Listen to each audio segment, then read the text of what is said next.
स्वागत है आप सभी का दोस्तों स्कैनकास्ट में। मेरा नाम है फैजान और आज दोस्तों मैं आपको कवर कर रहा हूं किस तरह से आप आपके 2 सिलेंडर के EDC 17C55 बोर्ड को 4 सिलेंडर के बोर्ड में कन्वर्ट कर सकते हैं। तो यहां पर जैसे आप देख रहे हैं, यहां पर मेरा जो है ये 4 सिलेंडर का बोर्ड मैंने रखा हुआ है और यहां पर जो बोर्ड है मेरा उसी के ऑपोजिट साइड में ये मेरा 2 सिलेंडर का बोर्ड है। ठीक है, अब बेसिकली आपको ध्यान से ये देखना है कि मैं यहां पर पॉइंट आउट करूंगा कौन से कंपोनेंट्स को आपको इसमें अल्टरेशन करना है जिससे कि आप इसे कन्वर्ट कर सकें। बिकॉज सिर्फ सॉफ्टवेयर से आपका काम कंप्लीट नहीं हो जाता, आपको कन्वर्ट जब करना होता है तो आपको हार्डवेयर में भी चेंजेस करने जरूरी होते हैं।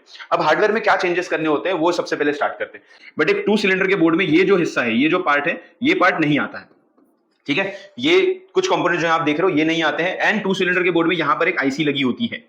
ओके, यहां पर एक आईसी लगी होती है। ये दो चीजें जो यहां पर करंटली फिलहाल के लिए आपको नहीं दिख रही है, अदरवाइज वो दो चीजें छोड़ करके बाकी एग्जैक्ट इसी तरीके से आपका 2 सिलेंडर का बोर्ड होता है। हर एक कंपोनेंट जिस पोजीशन पे है उस पोजीशन पे लगा होता है, बाकी पूरे के पूरा।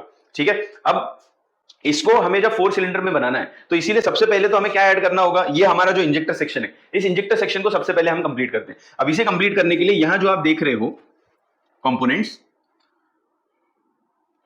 ठीक है, यहां पर जो आप कंपोनेंट्स देख रहे हो ये आपका मॉसफेट, 2 मॉसफेट ऐड करने हैं। अब अच्छी बात बताता हूं, ये मॉसफेट आपको कोई भी EDC 17 सीरीज के बोर्ड में से मिल जाएंगे। आपको 17C55 में से निकालने की जरूरत नहीं है। 17C61, 17C04 MD1 से भी आप निकाल के लगा सकते हो या इसमें का MD1 में लगा सकते हो, आपका काम हो जाएगा। देन यहां पर ये जो 3 कंपोनेंट बैठे हुए हैं, 3 यहां पर एक कैपेसिटर और 2 रेजिस्टर। ठीक है, इसमें से ये जो रेजिस्टर है इसकी वैल्यू होती है आपकी 31 किलो ओम्स, नीचे वाले रेजिस्टर की, उसके ऊपर वाले की वैल्यू होती है 101 ओम्स।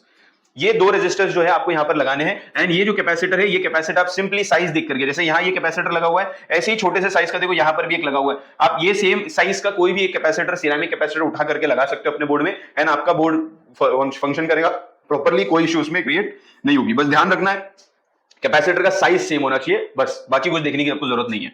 ओके, तो ये सबसे पहला पॉइंट मैंने बता दिया क्या क्या चेंज करना है। इसके अलावा 2 और चीजें जो इंजेक्टर सेक्शन के अंदर इस हिस्से में फिलहाल के लिए करनी होती है, वो है आपके ये जो 2 डायोड है, 2 आपके पीएन जंक्शन डायोड्स हैं, ये दोनों डायोड्स का आपको चेंज करना होता है। अगेन ये डायोड्स भी आप किसी भी EDC 17 सीरीज के बोर्ड से निकाल सकते हो। हर एक ECM जो 17 सीरीज का होता है उसमें जो इंजेक्टर सेक्शन है, उस इंजेक्टर सेक्शन का ये लो साइड है, तो ये लो साइड के अंदर में आपके ये डायोड्स हमेशा प्रेजेंट होते हैं।